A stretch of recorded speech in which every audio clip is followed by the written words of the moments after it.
Hello students, I hope आप सब अच्छे होंगे। तो स्टार्ट करते हैं अपने इस लेक्चर को। पिछले लेक्चर में हमने कुछ क्वेश्चन डिस्कस किए थे जो एग्जाम्पल्स थे। ओके, इसे नेक्स्ट कुछ एग्जाम्पल्स डिस्कस करते हैं। हम 23rd एग्जाम्पल डिस्कस करते हैं। इसमें हमें एक सेट गिवन है, 1 2 3 कोई सेट गिवन है। ओके,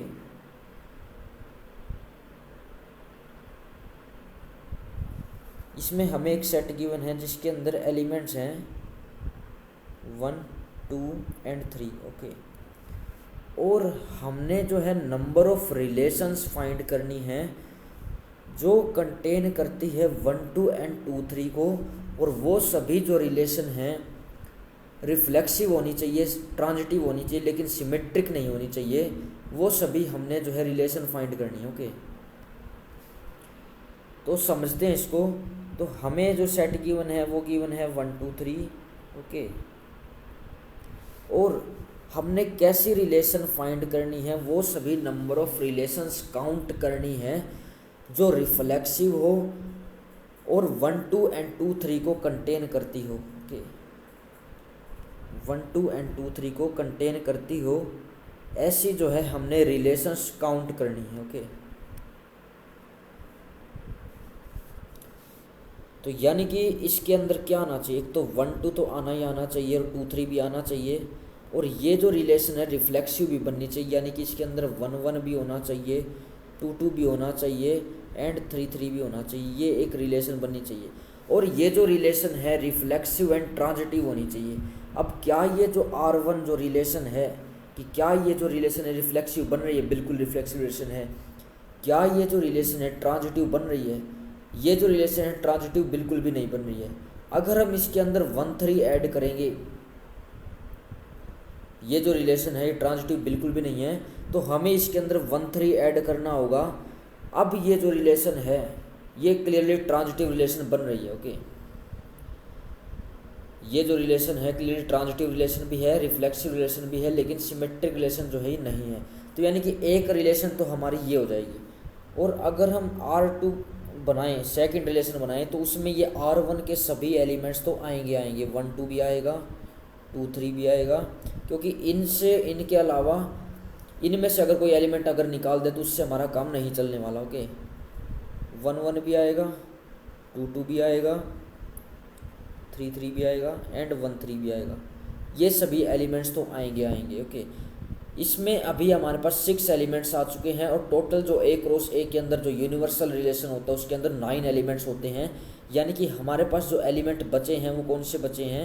एक तो 2 3 बचा है, ये 2 3 तो हमने ले लिया है।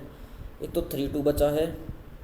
ओके, एक 3 1 बचा है एंड और कौन सा एलिमेंट बचा है? एक 2 1 बचा है।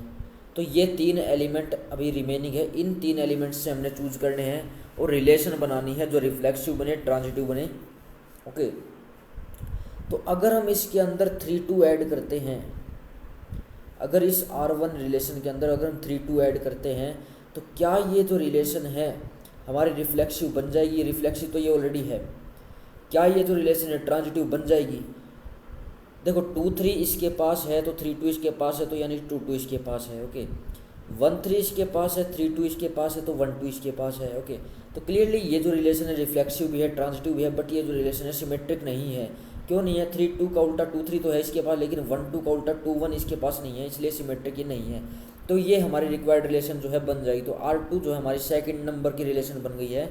सिमिलरली अगर हम R3 बनाते हैं, इसके अंदर जो R1 के एलिमेंट्स हैं वो तो आएंगे। ओके, ये सभी एलिमेंट्स तो हमने लेने हैं। जो R1 के एलिमेंट्स हैं ये सभी तो आएंगे। और हम इसमें अगर हम 3 2 को छोड़कर अगर इसके अंदर हम 2 1 ऐड करते हैं, क्या इसके अंदर अगर हम 2 1 ऐड कर सकते हैं? अगर हम इसके अंदर 2 1 ऐड करते हैं तो ये जो रिलेशन है क्या ये ट्रांजिटिव रिलेशन बन जाएगी? 1 2 है, 2 1 है, तो 1 1 भी इसके पास है। ओके, एंड 2 1 है, 1 3 है, तो 2 3 भी इसके पास है। तो क्लियरली ये जो रिलेशन है ट्रांजिटिव भी बन रही है। ओके, तो क्लियरली R3 जो है ये भी हमारी एक रिक्वायर्ड रिलेशन बन जाएगी, ये 3rd नंबर की रिलेशन है। तो अगर हम R1 के अंदर 32 एंड 21 दोनों को ऐड कर दें, अगर हम इस R1 के अंदर 32 एंड 21 दोनों को ऐड कर दें, अभी हमने R2 में 32 को ऐड किया ओनली, R3 में 21 को ऐड किया ओनली, लेकिन अगर हम R1 में इन दोनों को अगर ऐड कर देते हैं तो क्या ये जो रिलेशन है रिफ्लेक्सिव एंड ट्रांजिटिव बनती है? तब ये जो रिलेशन है ट्रांजिटिव नहीं बन पाएगी। ओके, अगर हम इन दोनों को अगर ऐड कर देते हैं तो ये जो रिलेशन है ट्रांजिटिव नहीं बन पाएगी। क्यों नहीं बन पाएगी? देखो, अगर हम एक रिलेशन बनाने की कोशिश करें जिसके अंदर इन दोनों को ऐड कर दिया गया, 1 2 है, 2 3 है, 1 1 है, 2 2 है, 3 3 है एंड 1 3 है, ये सभी R1 के एलिमेंट्स तो आएंगे। ओके, और अगर हम इसके अंदर 2 1 ऐड कर दें एंड 3 2 दोनों को ऐड कर दें तो क्या ये हमारी रिक्वायर्ड रिलेशन बनेगी? ओके, देखो इसके अंदर 1 3 है, 3 2 है, 1 2 भी है इसके पास। ओके, इसके पास 2 1 है, 1 3 है, तो इस पर 2 3 होना चाहिए, 2 3 भी है इसके पास क्लियरली। ओके, और 2 3 का उल्टा 3 2 है, 1 2 का उल्टा 2 1 है, 1 3 का उल्टा इसके पास 3 1 नहीं है। ओके, तो ये सिमेट्रिक भी नहीं बन रही है।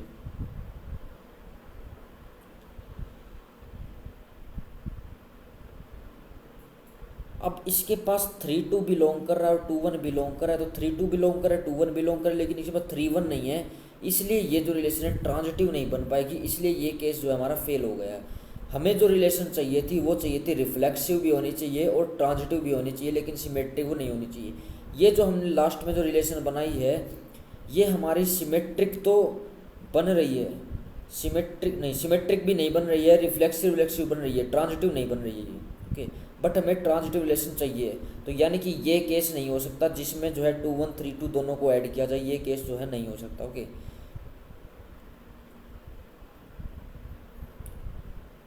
और अगर हम इस केस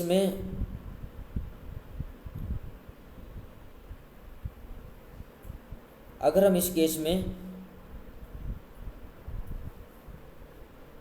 क्या करते हैं, अगर इस केस में ओनली 3 1 ऐड कर देते हैं, अगर हम इसमें ओनली 3 1 ऐड कर दें, अगर हम जो R1 का जो केस था हमारे पास ओनली 3 1 ऐड कर दें, ओनली 3 1 और ऐड कर दें, तो क्या ये हमारी रिक्वायर्ड रिलेशन बन पाएगी?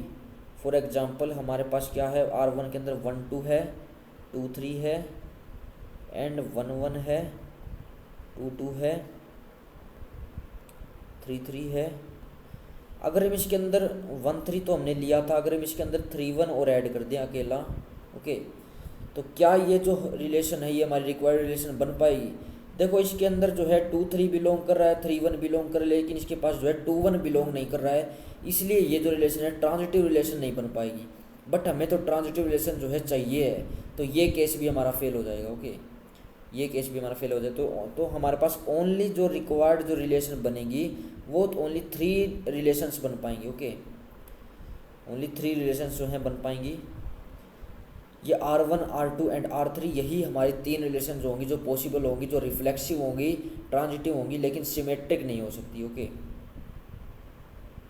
आई होप आपको ये क्लियर हुआ होगा। ओके, इससे नेक्स्ट क्वेश्चन डिस्कस करते हैं।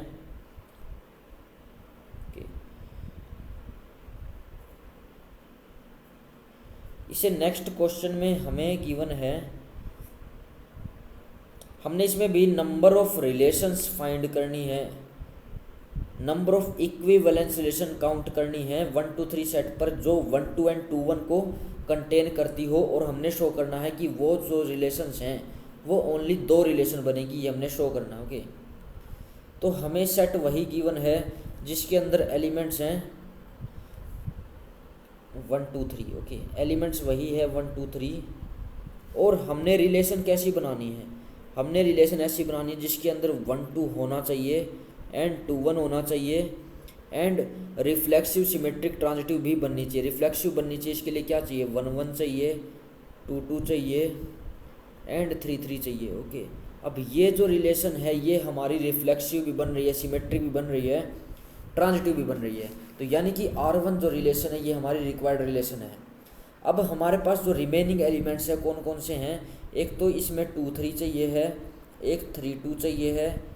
जो अगर अदर जो एलिमेंट्स बच गए उनमें से हम इसमें कौन से और ऐड कर सकते हैं ताकि हम जो है अदर रिलेशन बना सकें। ओके, एक 1 3 नहीं है इसके पास, एक 3 1 नहीं है इसके पास, तो ये सभी एलिमेंट्स जो है रिमेनिंग है जो इसमें आने बाकी हैं।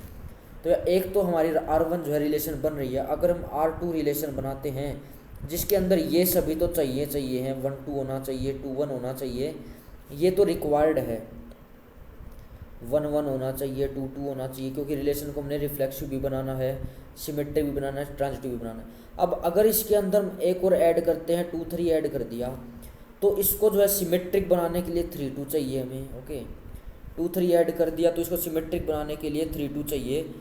अब हमने 2 3 के प्लेस पे 3 2 को भी भेज दिया है।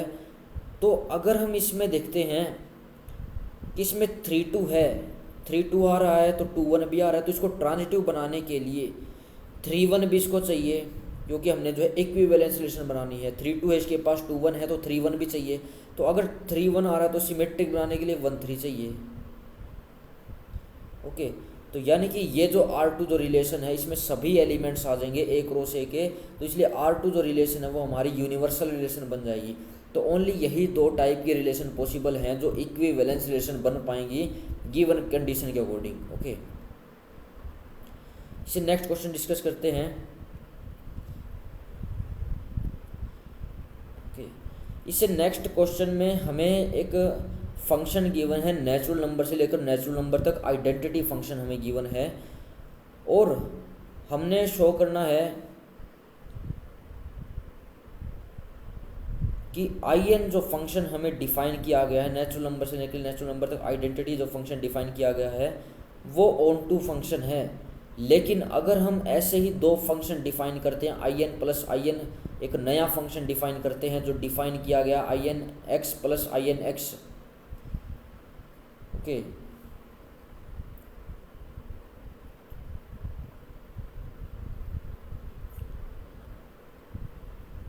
ये ऑन टू नहीं बनेगा, ये हमने शो करना है। ओके, ये हमने शो करना है कि ये जो फंक्शन होगा ये ऑन टू नहीं होगा।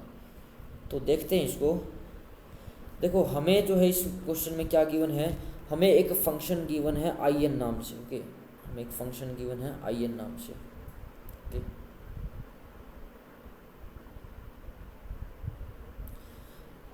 in नाम से एक फंक्शन गिवन है जो कि नेचुरल नंबर से लेकर नेचुरल नंबर तक जा रहा है, और जो आइडेंटिटी फंक्शन की तरह डिफाइन किया हुआ है ये हर एक x को जो है, हर एक नेचुरल नंबर को जो है उसी पर भेज रहा है, यानी कि 1 की इमेज 1 है, 2 की इमेज 2 है, and so on. Okay, for all x belongs to natural number. Okay, ये हमें डिफाइन किया हुआ है। अब हमने शो करना है कि ये जो फंक्शन है क्लियरली ऑन टू फंक्शन है। क्लियर है ये ऑन टू फंक्शन है क्योंकि हर एक नेचुरल नंबर की इसमें प्री इमेज मिल रही है। क्यों मिल रही है? अगर हम एरो डायग्राम देखें तो 1 2 3 4 एंड सो, ये सभी एलिमेंट्स हैं, यहाँ भी यही एलिमेंट्स हैं। ओके, 1 की इमेज 1 आ रही है, 2 की इमेज 2 आ रही है, 3 की इमेज 3 आ रही है, 4 की इमेज 4 आ रही है, 5 की इमेज 5 आ रही है, एंड सो। तो डिफरेंट एलिमेंट्स की डिफरेंट इमेज आ रही है, और जो कोडोमेन है उसमें हर एक एलिमेंट की जो है इसके पास प्री इमेज भी मिल रही है। ओके, तो क्लियरली ये जो फंक्शन है ये हमारा ऑन टू है। ओके, तो हमने शो करना है कि इसका एक सम फंक्शन अगर हम डिफाइन करते हैं, some function that is in plus in, ये फंक्शन डिफाइन किया हुआ है। किस तरह से डिफाइन किया हुआ है? ये डिफाइन किया हुआ है कि in of x plus in of x equal to x plus x equal to 2x, यानी कि हमें एक सम फंक्शन डिफाइन किया हुआ है। किस तरह से? इस तरह से ये सम फंक्शन डिफाइन किया हुआ है।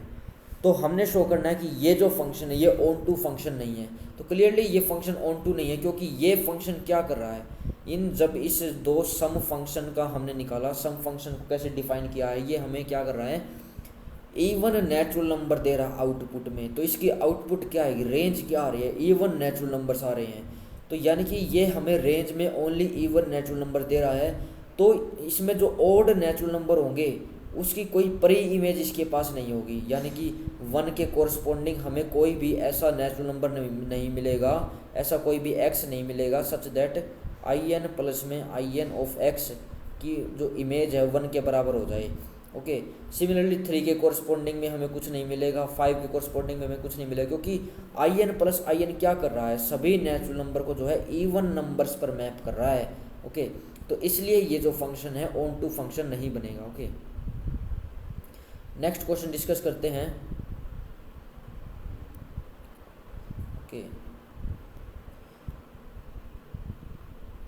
इससे नेक्स्ट क्वेश्चन में हमें एक फंक्शन गिवन है 0 से π/2 इंटरवल गिवन है, उस पर डिफाइन किया हुआ है साइन एक्स फंक्शन है। ओके, अगर हम साइन एक्स का ग्राफ देखें तो कैसा ग्राफ होता है साइन एक्स का, हमें जो है मान लो यहाँ पर π/2 गिवन है और ये साइन एक्स जो है 0 पर जो है 0 वैल्यू देता है, और तो ये साइन एक्स का फंक्शन कुछ ऐसा बनेगा, 0 पर 0 वैल्यू दे रहा है। यहाँ तक हमें एक फंक्शन डिफाइन किया गया है, ये साइन एक्स का, ये एफ फंक्शन हमें डिफाइन किया गया है। ओके, ये साइन एक्स फंक्शन है, और एक जी फंक्शन हमें डिफाइन किया गया है, जिसमें एक जी फंक्शन डिफाइन किया गया है जिसमें हमें डोमेन क्या गिवन है, डोमेन यही गिवन है 0 से लेकर π/2 तक, और फंक्शन है कोस एक्स, फंक्शन हमें कोस एक्स गिवन है। ओके, तो कोस एक्स फंक्शन कैसे डिफाइन होता है, कोस एक्स फंक्शन जो है π/2 पर तो 0 हो जाता है, यानी कि 0 पर तो 1 वैल्यू देता है, यहाँ पर समथिंग 1 है, तो ये कुछ ऐसा फंक्शन बन रहा है। ओके, तो ये कोस एक्स का फंक्शन है, ये हमें जी फंक्शन गिवन है 0 से लेके π/2, इसकी इमेज जो है हमें कोडोमेन जो हमें रियल नंबर गिवन है। ओके, तो हमने शो करना है कि एफ एंड जी जो है दोनों फंक्शन जो है 1 फंक्शन है, ये हमने शो करना है। बट एफ प्लस जी जो है, एफ प्लस जी अगर sign x plus cos x करते हैं, ये 1 फंक्शन जो है नहीं बनता है, ये हमने शो करना है। ओके, तो देखते हैं इसको। ओके,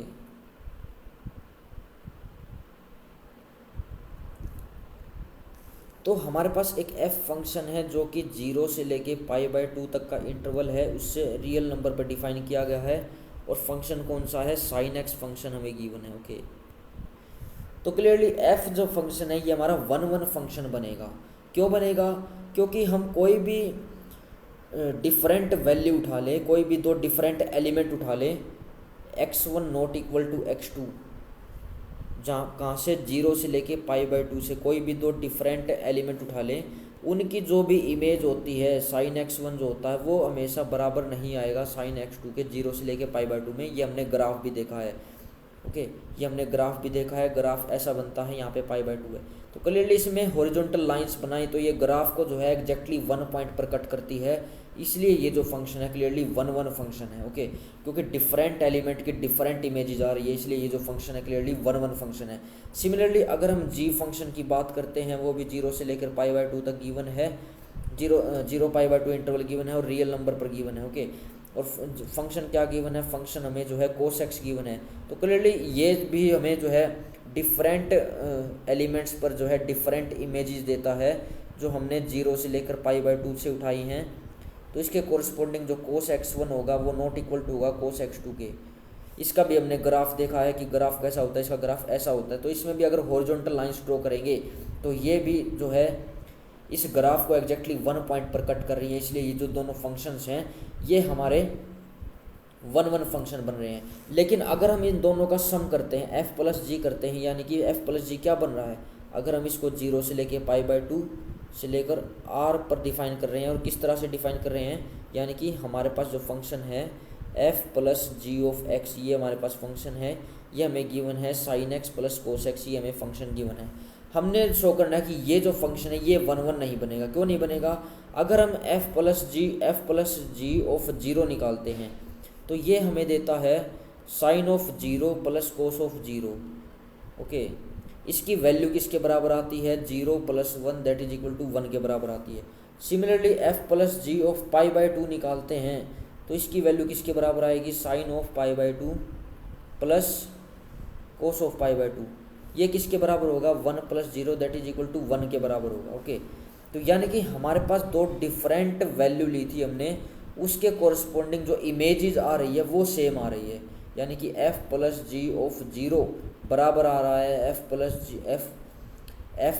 जी ऑफ π/2 के, यानी कि दो डिफरेंट एलिमेंट्स की सेम इमेज आ रही है, तो यानी कि एफ प्लस जी जो फंक्शन है ये हमारा 1 फंक्शन नहीं है। ओके, इसे नेक्स्ट क्वेश्चन डिस्कस करते हैं। ओके,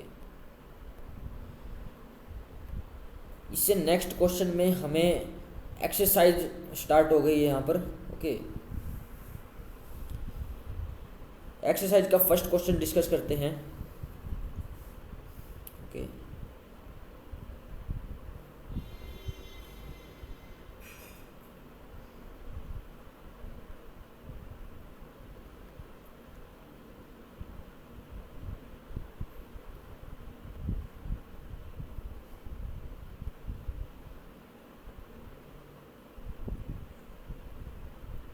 ओके, इस क्वेश्चन में हमें जो फंक्शन गिवन है रियल नंबर से लेकर -1 और 1 तक का ओपन इंटरवल हमें गिवन है।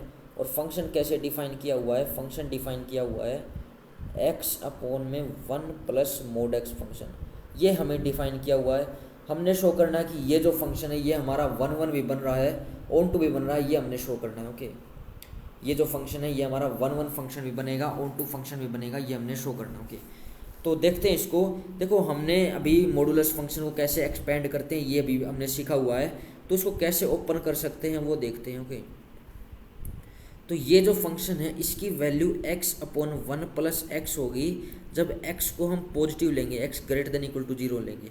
लेकिन जैसे ही हम x को लेस देन 0 लेते हैं, नेगेटिव वैल्यू लेते हैं, तो मोड x जो है वहाँ पर क्या हो जाएगा? माइनस ऑफ x हो जाएगा, यानी कि x अपॉन 1 माइनस एक्स हो जाएगा। ओके, जैसे ही हम x को नेगेटिव लेते हैं, क्योंकि मॉडुलस फंक्शन जो है वो हमें पॉजिटिव वैल्यू देता है। ओके, तो ये फंक्शन की एक्सपेंशन है कि अगर हम पॉजिटिव वैल्यू के लिए तो इस टाइप का फंक्शन होगा और नेगेटिव वैल्यू के लिए इस टाइप का फंक्शन होगा। ओके, तो हम शो करेंगे कि ये जो फंक्शन है ये 1 भी है, ऑन टू भी है, ये हम शो करेंगे। ओके, तो देखते हैं इसको आगे। ओके, तो फंक्शन हमारे पास था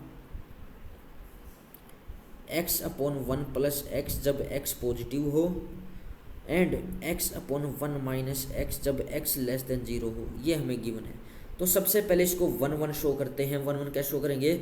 हम कोई भी दो डिफरेंट एलिमेंट लेकर चलते हैं जो कि रियल नंबर्स हैं। दो एलिमेंट लेकर चल रहे हैं, हमें नहीं पता डिफरेंट है या सेम है, कोई भी दो रियल नंबर लेकर चल रहे हैं सच दैट इनकी जो इमेज है, अगर ये दोनों x1 एंड x2, लेट एक केस लेते हैं, पहला केस लेते हैं, अगर x1 भी पॉजिटिव है और x2 भी पॉजिटिव है, दोनों पॉजिटिव नंबर हैं, अगर x1 भी पॉजिटिव है और x2 भी पॉजिटिव है और इनकी जो इमेज है वो बराबर आ रही है, इनकी जो इमेज है वो बराबर आ रही है, यानी कि अब दोनों पॉजिटिव है तो हम फर्स्ट वाला केस अप्लाई करेंगे, यानी कि x1 अपॉन में 1 प्लस x1 बराबर होगा x2 अपॉन 1 प्लस x2 के। ओके, तो अगर हम क्रॉस मल्टीप्लिकेशन करें तो यहाँ से मिलेगा x1 प्लस में x1 x2 इक्वल में x2 प्लस में x1 x2। ओके, यहाँ से x1 x2 से कैंसिल हो गया तो x1 बराबर x2 आ गया।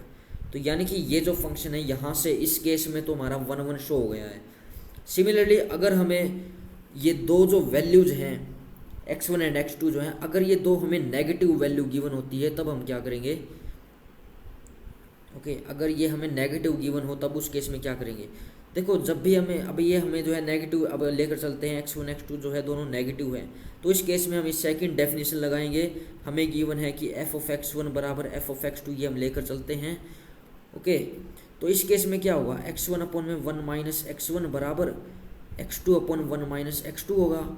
अब यहाँ से अगर क्रॉस मल्टीप्लिकेशन करें तो क्या होगा? x1 minus x1 x2 equal में x2 माइनस x1 x2 होगा। ओके, यहाँ से minus x1 x2 minus x1 x2 cancel, x1 equal to x2 आ गया। तो यहाँ से हमने फंक्शन को जो है 1 शो कर दिया। ओके, लेकिन अगर हमारे पास एक x1 पॉजिटिव हो और एक x1 नेगेटिव हो तो उस केस में क्या करेंगे ये देखते हैं। ओके, अगर हम मान के चलें कि x1 तो हमने पॉजिटिव लिया है और x2 जो है हमने नेगेटिव लिया है, अब दोनों जो है डिफरेंट है, यानी कि हमें पता है कि x1 जो है x2 के बराबर नहीं है, x1 जो है x2 के बराबर नहीं है। ओके, अब x1 पॉजिटिव है तो x1 अपॉन में 1 प्लस x1 निकालेंगे तो ये भी नॉट इक्वल टू आएगा x2 अपॉन में 1 माइनस x2 के, ये तो हमेशा नॉट इक्वल टू आएगा। ओके, क्योंकि अगर हमने लिया एक को नंबर लिया 5 और एक को नंबर लिया -1, तो हम यहाँ पर क्या निकाले, x1/1 प्लस x1 निकाल रहे हैं, यानी कि 5/1 प्लस 5 निकाल रहे हैं,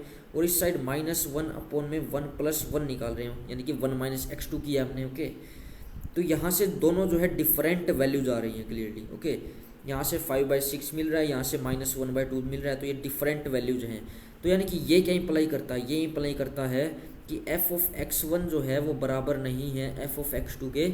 तो ये जो हमने 1 प्रूव करने की डेफिनेशन यूज की है, ये हमने कॉन्ट्रा पॉजिटिव डेफिनेशन यूज की है कि अगर कोई हम दो डिफरेंट एलिमेंट लेकर चलते हैं तो उनकी इमेज भी डिफरेंट आती है, यानी कि डिफरेंट एलिमेंट्स की डिफरेंट इमेज आ रही है, इसलिए ये जो फंक्शन है ये हमारा 1 बन रहा है। ओके, तो ये जो डेफिनेशन है ये कॉन्ट्रा पॉजिटिव डेफिनेशन है। ओके, इससे नेक्स्ट अगर हम इसको ऑन टू प्रूव करें कि हमें जो है इसके कोडोमेन के हर एक एलिमेंट की प्री इमेज मिल रही है या नहीं मिल रही है, इसको देखते हैं। ओके, अब इसको एक बार ऑन टू प्रूव करते हैं। ओके, ऑन टू नेस,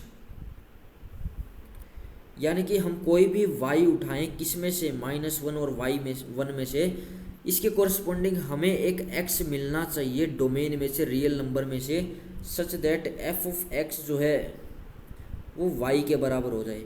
यानी कि अगर x हमें अगर पॉजिटिव मिलता है तो हमें किस तरह का मिलेगा वो देखते हैं। x अगर हमें पॉजिटिव मिलता है तो हमें किस तरह का मिलेगा वो देखते हैं। तो अगर हम x को पॉजिटिव लेकर चलते हैं तो ये किस तरह से डिफाइन होगा, x/1 प्लस x = y होगा। यहाँ से हमें क्या मिलेगा, x = y प्लस xy।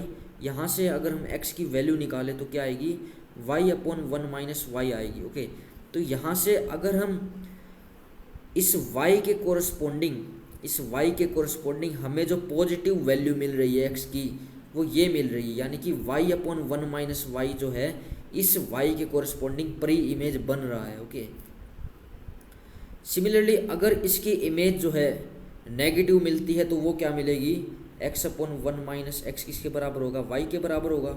यहाँ से x = y - xy होगा। यहाँ से x की वैल्यू निकालें तो क्या होगी, y/1 प्लस y होगी। ओके, तो यानी कि हमें प्री इमेज तो मिल रही है। ओके, अगर हमारा x पॉजिटिव होगा तो ये प्री इमेज मिलेगी, अगर हमारा x नेगेटिव होगा तो ये प्री इमेज मिलेगी। ओके,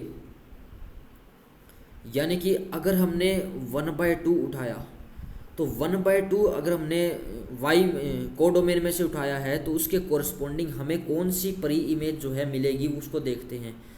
ओके, एक तो हमें प्री इमेज मिल रही है y/1 - y और एक प्री इमेज मिल रही है y/1 प्लस y। ओके, तो हमने जब यहाँ पर 1/2 उठाया है तो 1/2 कोरस्पोंडिंग हमें कौन सी प्री इमेज जो है इसकी मिलेगी वो देखते हैं।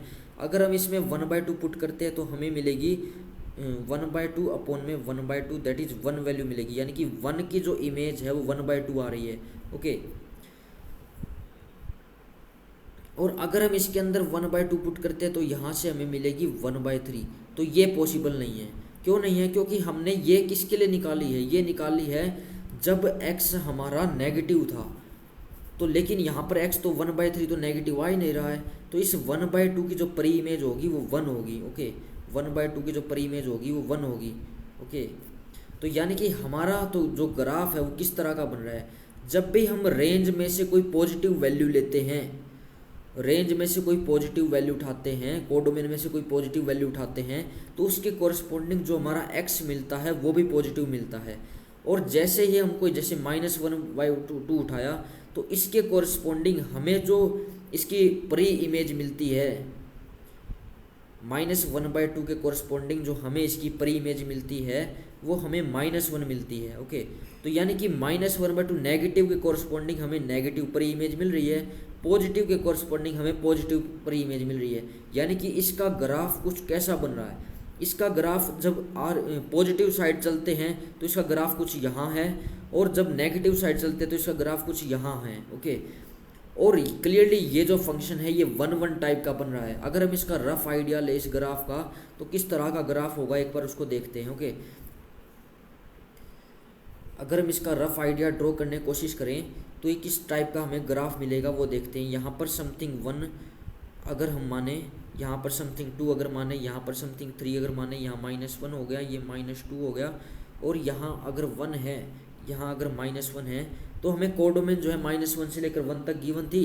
तो 0 हम किस में पुट करते हैं? फंक्शन हमारे पास क्या था? फंक्शन हमारे पास था x/1 + x था जब x जो है हम पॉजिटिव लेते हैं, और x/1 - x था जब x को हम नेगेटिव लेते हैं। ओके, यानी कि पॉजिटिव वैल्यू के लिए हम इसको यूज करेंगे, यानी कि 0 वैल्यू जब पुट करेंगे तो हमें 0 मिल रही है, 0 वैल्यू जब पुट करेंगे तो हमें जो है 0 मिल रही है। लेकिन हम इसके अंदर 1 पुट करते हैं तो 1/2 मिल रही है, यानी कि 1 पर जो है यहाँ पर पहुँचा है ये। ओके, और अगर इसके अंदर 2 पुट करते हैं तो ये हमें क्या वैल्यू दे रहा है? 2/3 वैल्यू दे रहा है, 2/3 यानी कि 0.6 वैल्यू दे रहा है, यानी कि समथिंग यहाँ वैल्यू दे रहा है। सिमिलरली अगर 3 पुट करते हैं इसके अंदर तो यानी कि 3/4 यानी कि 0.75 वैल्यू दे रहा है, समथिंग यहाँ वैल्यू दे रहा है, यानी कि कुछ ऐसा इसका ग्राफ बन रहा है, यानी कि 1 को अप्रोच कर रहा है, 1 को अप्रोच कर रहा है, लेकिन 1 इसकी एग्जैक्ट वैल्यू नहीं हो सकती, 1 इसकी एग्जैक्ट वैल्यू नहीं होगी। सिमिलरली अगर इसका नेगेटिव साइड, अगर इसका ग्राफ ड्रॉ करने की कोशिश करें तो -1 के कोरस्पॉन्डिंग इसकी क्या वैल्यू आएगी? -1/2 आएगी। -1 के कोरस्पॉन्डिंग जो है इसकी वैल्यू यहाँ आ रही है, -1/2 आ रही है, ये -1/2 समथिंग। ओके, और -2 के कोरस्पॉन्डिंग इसकी क्या वैल्यू आएगी? -0.6 आएगी, दैट इज यहाँ समथिंग आएगी। तो इसका ग्राफ जो है कुछ ऐसा बन रहा है। ओके, तो यानी कि ये जो ग्राफ है क्लियरली, ये जो ग्राफ है क्लियरली 1 बन रहा है, ऑन टू भी बन रहा है, क्योंकि -1 से 1 तक की सभी कोडोमेन के एलिमेंट्स को ये इसकी परी इमेज जो है इसके अंदर मिल रही है। ओके, तो ऐसा कुछ ग्राफ बन रहा है, यानी कि अगर हम पॉजिटिव साइड से कोई हॉरिजॉन्टल लाइन बनाते हैं तो उसके कोरस्पॉन्डिंग हमें परी इमेज मिल रही है। ओके, फॉर एग्जाम्पल अगर हमने 1/2 के कोरस्पॉन्डिंग निकाला तो 1/2 के कोरस्पॉन्डिंग हमें 1 परी इमेज मिल रही है। सिमिलरली अगर हम 3/4 के कोरस्पॉन्डिंग परी इमेज निकालते हैं तो उसकी कोरस्पॉन्डिंग हमें 3 परी इमेज मिल रही है। ओके, सिमिलरली अगर नेगेटिव साइड अगर -1/2 की परी इमेज निकाले तो -1 जो है इसकी परी इमेज है, और सिमिलरली अगर 0.6 के कोरस्पॉन्डिंग इसकी परी इमेज निकाले तो 2 इसकी परी इमेज मिल रही है। ओके, -0.6 के कोरस्पॉन्डिंग -2 इसकी परी इमेज मिल रही है। ओके, तो क्लियरली हमने शो कर दिया कि ये जो फंक्शन है ये 1 भी है, ऑन टू भी है। ओके, इसे नेक्स्ट क्वेश्चन डिस्कस करते हैं। ओके, इससे नेक्स्ट क्वेश्चन में हमें एक फंक्शन गिवन है, r से r तक फंक्शन गिवन है, और फंक्शन क्या है? x³ हमें फंक्शन गिवन है। हमने शो करना है कि ये जो फंक्शन है ये हमारा इंजेक्टिव फंक्शन होगा, ये हमने शो करना। ओके,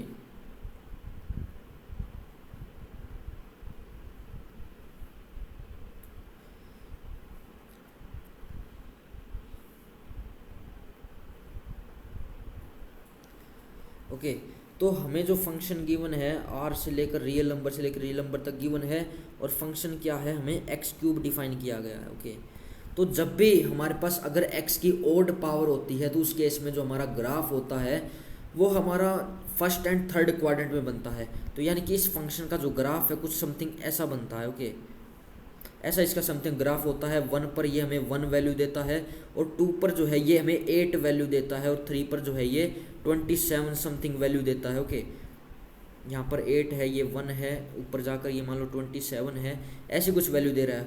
और -1 पर ये -1 वैल्यू दे रहा है, और -2 पर जो है समथिंग -8 वैल्यू दे रहा है, एंड सो ऑन। ओके, तो ये हमारा ग्राफ है। तो clearly graphical point of view से हमारा जो ये ग्राफ है ये 1 ऑन टू तो बन रहा है क्लियरली, क्योंकि हॉरिजॉन्टल लाइंस जो हैं ये एग्जैक्टली ग्राफ को 1 पॉइंट पर कट कर रही हैं। तो ग्राफिकल पॉइंट ऑफ व्यू से जो है ये ग्राफ हमारा फंक्शन जो हमारा 1 ऑन टू फंक्शन है। अगर हम इसको मैथमेटिकली शो करें कि ये हमारा जो फंक्शन है ये 1 ऑन टू बनेगा, तो हम कैसे इसको शो करेंगे? ओके, तो सबसे पहले अगर 1 शो करें तो हम क्या लेकर चलते हैं? कोई भी 2 एलिमेंट लेकर चलते हैं डोमेन में से, और सच दैट f(x1) जो है f(x2) के बराबर है। ओके, यानी कि x1 का क्यूब जो है x2 के क्यूब के बराबर है। ओके, तो अगर हम दोनों साइड क्यूब रूट अप्लाई करें, यानी कि 1/3 अप्लाई कर दिया, इधर भी 1/3 अप्लाई कर दिया, तो यानी कि यहाँ क्या बचेगा? 3 से 3 कैंसिल हो जाएगा, x1 बराबर x2 बचेगा। ओके,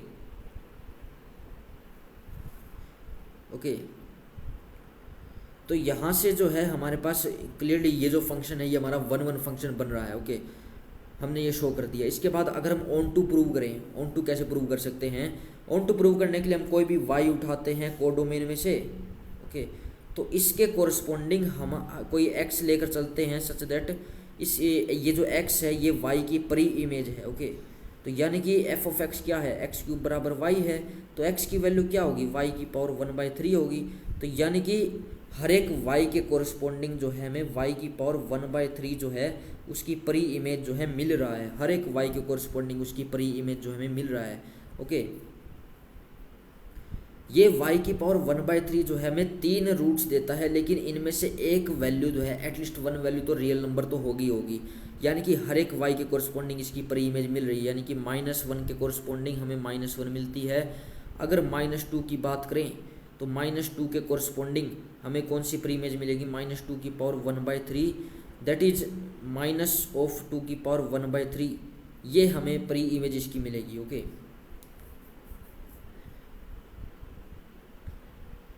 -2 की कोरस्पोंडिंग -2 की पावर 1/3 ये हमें इसकी परी इमेज मिलेगी, यानी कि हर एक कोडोमेन के एलिमेंट्स के लिए हमें परी इमेज जो है डोमेन के अंदर मिल रही है, इसलिए ये जो फंक्शन है ये हमारा 1 भी है, ऑन2 भी है। ओके, इसे नेक्स्ट क्वेश्चन डिस्कस करते हैं। इसे नेक्स्ट क्वेश्चन में हमें एक गिवन है, एक नॉन एम्प्टी सेट गिवन है और उस पर डिफाइन किया गया है power set of x. Power set of x क्या होता है, set of all subsets of x होता है। ओके, एक्स के जितने भी सबसेट्स हैं अगर उसकी कलेक्शन कर ली जाए तो उसको बोलते हैं पावर सेट, बोलते हैं उस एक्स का। ओके, तो और इस पावर सेट ऑफ एक्स पर हमें एक रिलेशन डिफाइन की गई है। रिलेशन किस तरह से डिफाइन की गई है, और हमने ये शो करना है कि ये जो रिलेशन है ये इक्विवेलेंस रिलेशन जो है बन जाएगी, ये हमने शो करना है। ओके, तो देखते हैं इसको।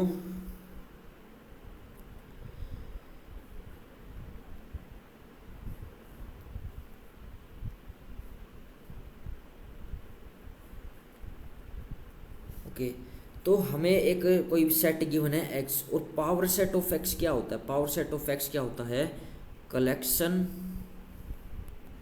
Of all subsets of x होता है। ये एक्स के सभी सेट्स को कंटेन कर रहा है।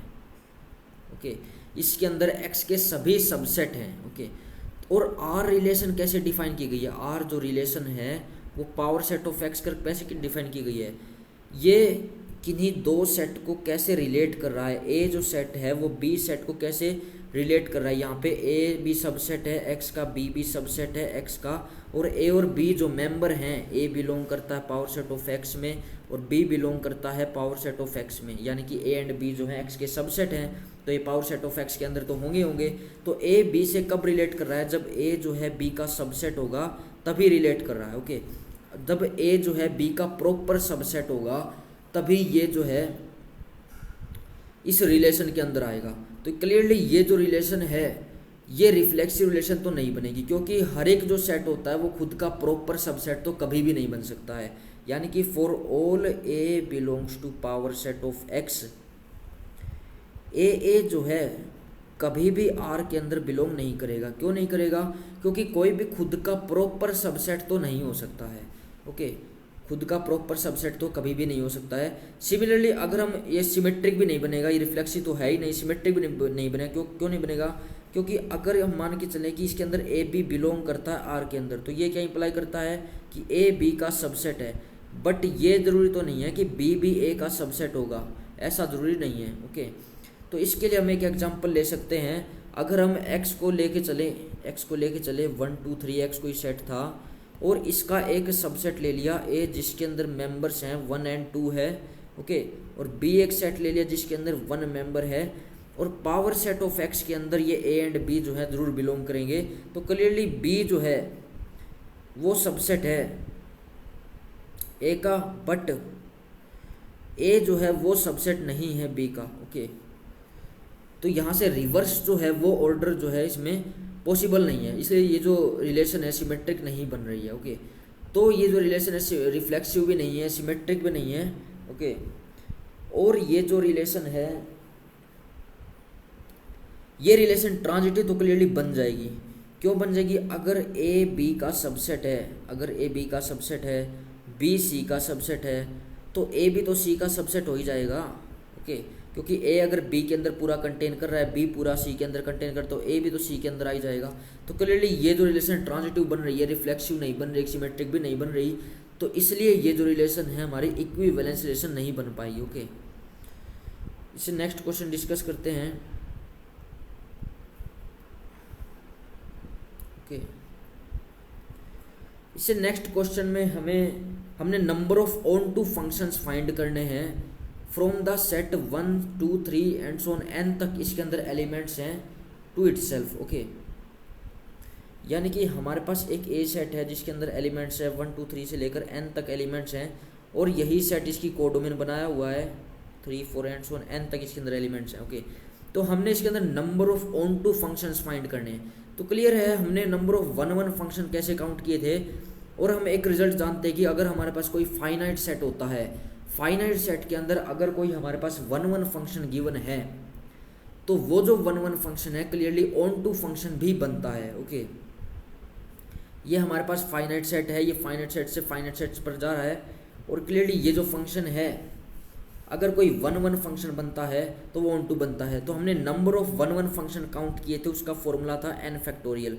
सिमिलरली जो भी 1 1 फंक्शन होगा वो ऑन टू फंक्शन भी होगा, इसलिए जो number of onto function है वो हमारा क्या आ जाएगा, n फैक्टोरियल आ जाएगा। ओके,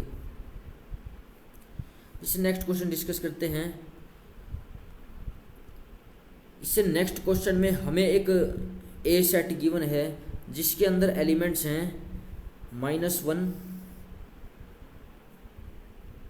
ओके -1 0 1 2, ये सभी एलिमेंट्स इसके अंदर गिवन है।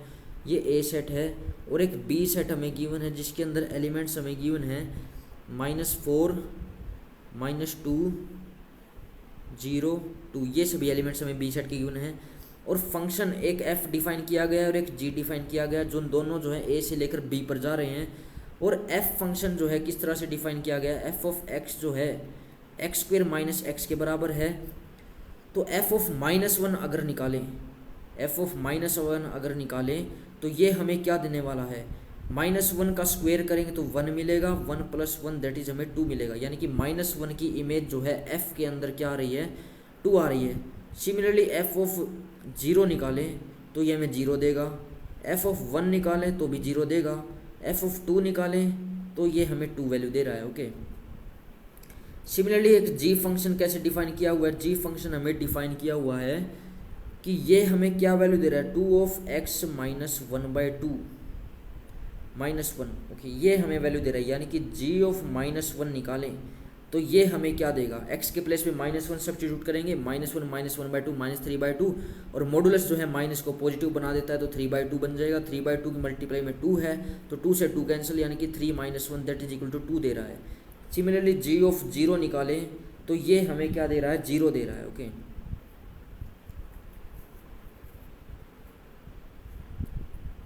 सिमिलरली g ऑफ 1 निकालें तो ये हमें फिर से 0 दे रहा है। सिमिलरली g ऑफ 2 निकालेंगे तो ये हमें क्या देगा, ये हमें 2 वैल्यू दे रहा है। यानी कि f और g जो हैं, अगर हम -1 पुट करते हैं दोनों के अंदर तो दोनों जो है 2 वैल्यू दे रहे हैं, 0 पुट करते तो 0 वैल्यू दे रहे हैं, 1 पुट करते तो 0 वैल्यू दे रहे हैं, 2 पुट करते तो 2 वैल्यू दे रहे हैं। यानी कि f एंड g जो है सेम इनपुट पर सेम आउटपुट दे रहे हैं, इसलिए ये जो दोनों फंक्शन है f बराबर g हो जाएगा।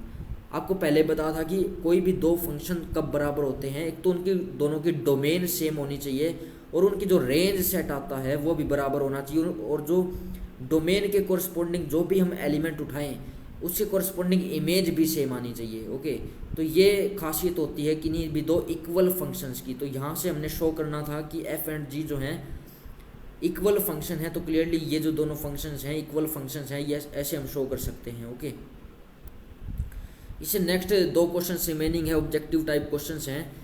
6th क्वेश्चन हमें एक ए सेट गिवन है जिसके अंदर एलिमेंट्स है 1 2 3, और हमने नंबर ऑफ रिलेशंस काउंट करनी है। जो जैसे हमने R1 बनाया, R1 कोई रिलेशन बनाया जिसके अंदर एलिमेंट होने चाहिए 1 2 होना चाहिए, 1 3 होना चाहिए, ये सभी तो होने चाहिए। और ये जो रिलेशन है रिफ्लेक्सिव बने, सिमेट्रिक बने, लेकिन ट्रांजिटिव नहीं बननी चाहिए। रिफ्लेक्सिव बननी चाहिए, सिमेट्रिक बननी चाहिए, लेकिन ट्रांजिटिव नहीं बननी चाहिए। अब रिफ्लेक्सिव बने तो इसके अंदर 1 1 होगा, 2 2 होगा एंड 3 3 होगा। और ये जो रिलेशन है सिमेट्रिक बनानी है तो इसके अंदर हमें 2 1 भी लेना पड़ेगा एंड 3 1 भी लेना पड़ेगा। ओके, तो क्लियरली अब ये जो रिलेशन है ये हमारे पास रिफ्लेक्सिव भी बन रही है, सिमेट्रिक भी बन रही है। अब क्या ये जो रिलेशन है ट्रांजिटिव बन रही है? इसके पास 1 2 है, 2 1 है, 1 1 भी है, 1 3 है, 3 1 है, 1 1 भी है इसके पास। ओके 2 1 है, 1 3 है, 2 3 इसके पास नहीं है, इसलिए ये जो रिलेशन है ये ट्रांजिटिव नहीं बन रही है। तो क्लियरली ये जो रिलेशन है ये हमारी रिक्वायर्ड रिलेशन हो जाएगी। तो एक रिलेशन तो हमारी ये बन गई। ओके एक रिलेशन तो अगर हमारी ये बन गई। अब इसमें जो सेकंड एलिमेंट हो, कितने एलिमेंट बच गए जो हम और रिलेशन बनाने में यूज कर सकते हैं? इसमें जो टोटल एलिमेंट्स आए हैं हमारे पास 7 एलिमेंट्स आए हैं। जो एलिमेंट्स बच गए, कौन से एलिमेंट बचे हैं? एक तो 2 3 बचा है, ओके, एक 3 2 बचा है। ये 2 एलिमेंट्स जो हैं हमारे पास बचे हैं। तो अगर हम इसके अंदर 2 3 ऐड करते हैं, अगर हमने इसके अंदर 2 3 ऐड कर दिया, R1 के अंदर 2 3 ऐड कर दिया, तो इसको रिफ्लेक्सिव बनाने, सिमेट्रिक बनाने के लिए हमें 3 2 भी लेना होगा। ओके सिमेट्रिक बनानी है तो हमें 3 2 भी लेना होगा, यानी कि दोनों एलिमेंट को इसके अंदर इंक्लूड करना होगा। ओके तो अब ये जो रिलेशन है ये यूनिवर्सल रिलेशन बन जाएगी। बट हमने यूनिवर्सल तो बनानी नहीं है, ट्रांजिटिव तो बनानी नहीं है, इसलिए ये दोनों को हम इंक्लूड नहीं कर सकते। तो ओनली जो रिलेशन बन पाएगी वो ये R1 रिलेशन ही बन पाएगी। ओके तो ओनली पॉसिबिलिटी क्या है? एक ही रिलेशन पॉसिबल है इसमें। ओके तो नेक्स्ट क्वेश्चन डिस्कस करते हैं, 7th question. Okay 7th question में हमने number of equivalence relation count करनी है, इसी सेम ए सेट पर ही जो 1 2 को कंटेन करती हो। 1 2 इसके अंदर होना चाहिए और रिफ्लेक्सिव होनी चाहिए, यानी कि इसके अंदर 1 1 होना चाहिए, 2 2 होना चाहिए, 3 3 होना चाहिए, एंड सिमेट्रिक होगी तो 2 1 भी होना चाहिए। ओके अब ये जो रिलेशन है क्लियरली रिफ्लेक्सिव भी है, सिमेट्रिक भी है, ट्रांजिटिव है। तो यानी कि एक जो रिलेशन बन रही है इक्विवेलेंस रिलेशन ये बन रही है। ओके सिमिलरली अब जो एलिमेंट्स बच गए, एक तो 2 3 बच गया, ओके एक 3 2 बच गया, और क्या बच गया? एक 1 3 बच गया, एक 3 1 बच गया। ये 4 एलिमेंट्स जो हैं बच गए जो हम ऐड कर सकते हैं। अब अगर हम इसमें R2 एक और रिलेशन बनाएं जिसके अंदर हम ये सभी एलिमेंट्स तो लेंगे R1 के एलिमेंट्स तो लेने हैं। ओके